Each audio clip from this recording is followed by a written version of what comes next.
సరిపోయేది అంటే రూపాయి అయితే సరిపోయేది. అప్పుడు భారతదేశంలో ఉండే జనాలు ఏ పని చేసేవాళ్ళు అంటే వ్యవసాయం చేసేవాళ్ళు. ఏం చేసేవాళ్ళు?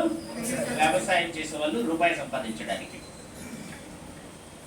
వ్యవసాయం చేసి ₹1 సంపాదించి ఒక 12 మంది కుటుంబ సభ్యుల్ని పోషించే వాళ్ళు అప్పట్లో. క్లారిటీ కదా? నెక్స్ట్ 1940 వచ్చేటప్పటికి ఫ్యామిలీ సైజ్ 10 మంది అయ్యారు. నెల ఖర్చులకు ₹10 అవసరం వచ్చింది. వ్యవసాయం చేయడం వల్ల వీళ్ళు పోషించడం కొద్దిగా కష్టము అనిపించింది కొద్దిగా. అప్పుడు కొంతమంది ఫ్యాక్టరీస్ పెట్టుకున్నారు, ఇండస్ట్రీస్ పెట్టుకున్నారు. ఇండస్ట్రీస్ పెట్టుకోవడమే కాదు, ఇండస్ట్రీలో పనిచేయడం కూడా స్టార్ట్ అయింది. అర్థమైందా? అంటే 1920sలో వ్యవసాయ రంగం బాగా అభివృద్ధి చెందింది. 1940sలో ఫ్యాక్టరీస్ పెట్టుకున్న రంగం బాగా అభివృద్ధి చెందింది. ఇండస్ట్రీస్ బాగా అభివృద్ధి చెందాయి. 1960 వచ్చేటప్పటికి ఫ్యామిలీ సైజ్ 8 మంది అయ్యారు. నెల ఖర్చులకు ₹100 అవసరం వచ్చింది. ఇండస్ట్రీస్లో వచ్చే ఆదాయం సరిపోవట్లేదు అన్న ఉద్దేశంతో జాబ్ చేయడం స్టార్ట్ చేశారు. జాబ్ అనే యుగం ఎప్పుడు స్టార్ట్ అయిందంటే 1960లో ఉద్యోగం అనే దానికి గౌరవం పెరిగింది.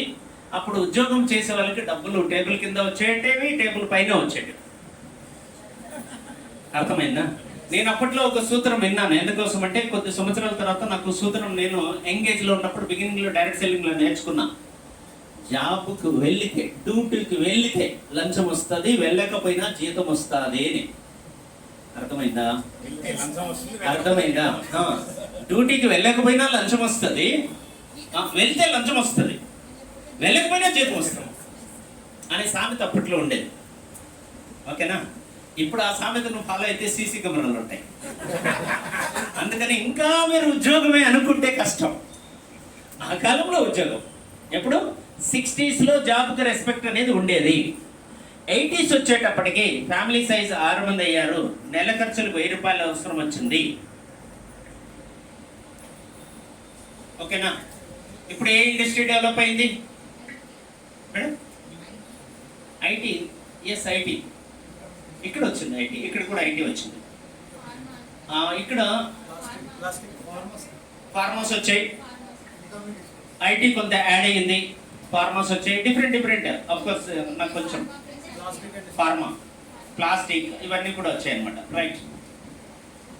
తర్వాత 2000 సంవత్సరానికి ఆవరేజ్గా ఫ్యామిలీ సైజ్ ఎంతమంది అయ్యారు? 4 మెంబర్స్ అయ్యారు. ఏం డెవలప్ అయింది ఇక్కడ? IT plus e commerce. E commerce అంటే తెలుసా? స్విగ్గీ, జొమాటో, అమెజాన్, ఫ్లిప్కార్ట్, ఓలా, ఊబర్ ఇవన్నీ కూడా డెవలప్ అయ్యాయి. IT and e commerce. IT and e commerce 2020కి ఇది ఇక్కడికి వచ్చింది. ఎస్, కొంచెం ముందుకు వెళ్ళాలి.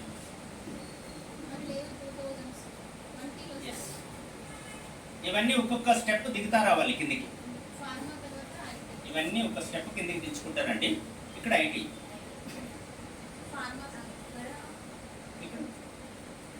రైట్. 2000 సంవత్సరానికి వచ్చేటప్పటికి ఫ్యామిలీ సైజ్ ఎంతమంది అయ్యారు? 3 అయ్యారు. ఈ కామర్స్ డెవలప్ అయింది. రైట్. ఐటీ ఉంది, ఈ కామర్స్ డెవలప్ అయింది. కరెక్టా మేడం? సో మీకు అందరికి వాట్సాప్లో పెట్టాలి, చూసారు లేదు మర్చిపోయారు. రైట్. ఇప్పుడు నెక్స్ట్ 2040 ఫిల్ ద బ్లాంక్స్. మధ్యతరగతి కుటుంబం నెల ఖర్చులు ఎంతమంది అవుతారు? అప్పటికి 2 ఉంటారు. నెల ఖర్చులకి పెద్దగా ఏముండదు, జస్ట్ 10 lakhs అయితే సరిపోతుంది. AI and network marketing.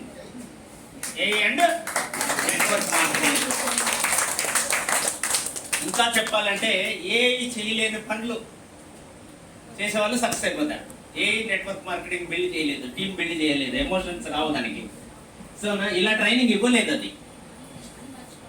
Okay, recorded ఇస్తుంది, అట్లా కాదు. మీ పేజ్ చూసి ట్రైనింగ్ ఇచ్చే కెపాసిటీ ఏఐ ఉండదు. సో ఓన్లీ వే భారతదేశంలో కానీ ప్రపంచంలో కానీ నెట్వర్క్ మార్కెటింగ్, ఏఐ 2 కాంపిటేటివ్గా బయలుదేరబోతున్నాయి. ఆ యుగంలో మీరుంటే సక్సెస్ అయిపోతారు. లేదు, ఇప్పుడు నేను ఐటీ కోసం వెళ్తాను, ఇప్పుడు జాబ్ కోసం వెళ్తాను, ఇప్పుడు వ్యవసాయం చేసుకుంటాను, ఇప్పుడు ఫ్యాక్టరీలోకి వెళ్తాను అంటే మీరు అవుట్డేటెడ్ అని అర్థం. అప్డేటెడా అవుట్డేటెడా? అప్డేటెడా అవుట్డేటెడా? ఒకసారి లోపల నుంచి చెప్పండి. పక్కనా? జాబ్ అనే శకం వెళ్ళిపోయిందండి. జాబ్ అనే శకం వెళ్ళిపోయింది. కాలం మారిపోయింది. జాబ్ కోసం ఇంకా మీరు పిల్లలు చదివిస్తూ ఉంటే దయచేసి చాలా ఇబ్బంది పడతారు. తెలంగాణలో మనకు ప్రొఫెసర్ నాగేశ్వరరావు గారు ఎంతమందికి తెలుసు? గమ్మ నాగేశ్వరరావు గారు కాదు, ప్రొఫెసర్ నాగేశ్వరరావు గారు, ఎమ్మెల్సీ అన్నమాట, తెలుసు కదా. ఆయన ఒక మాట చెప్పాడు, ఇంటర్వ్యూలో చెప్పాడు, ప్రొఫెసర్ కాబట్టి ఆయన చెప్పాడని చెప్తున్నాం. ఏం చెప్పాడంటే ఎన్టీవీలోనో లేదా 10 టీవీలోనో ఇంటర్వ్యూ ఇచ్చాడు. హైదరాబాద్లో MBBS చదివి ఉద్యోగం రాక వేకెన్సీ ఉన్నటువంటి వాళ్ళు చాలామంది ఉన్నారు. ఒకవేళ ఉద్యోగం వస్తే 30,000 రూపీస్ పర్ మంత్ శాలరీ. ఏం ఉద్యోగానికి?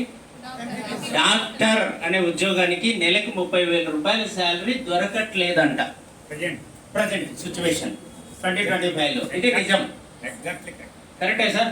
అయినా కానీ మా అమ్మాయికి MBBS లో సీట్ వస్తే 3 కోట్ల ఆస్తి అమ్మేసి కడతాను అంటున్నారు, ప్లాట్ అమ్మేసి కడతాను అంటున్నారు. ఎవరు అంటున్నారు లోపల? విన్నా నేను. అర్థమైందా? మా నాన్న సంపాదించిన తరతరాలుగా వచ్చిన ఆస్తి అంతా అమ్మేసి మా అబ్బాయికి డాక్టర్ని చేస్తా, మా అబ్బాయిని ఇంజనీర్ని చేస్తా అనేటువంటి భ్రమలో ఉండొద్దండి. వాళ్ళు ఏ దేశానికి వెళ్ళి మిమ్మల్ని మర్చిపోయే స్థాయికి తీసుకురావద్దండి. ఎందుకంటే డబ్బంతా కార్పొరేట్ కంపెనీస్కి పెట్టేయద్దండి.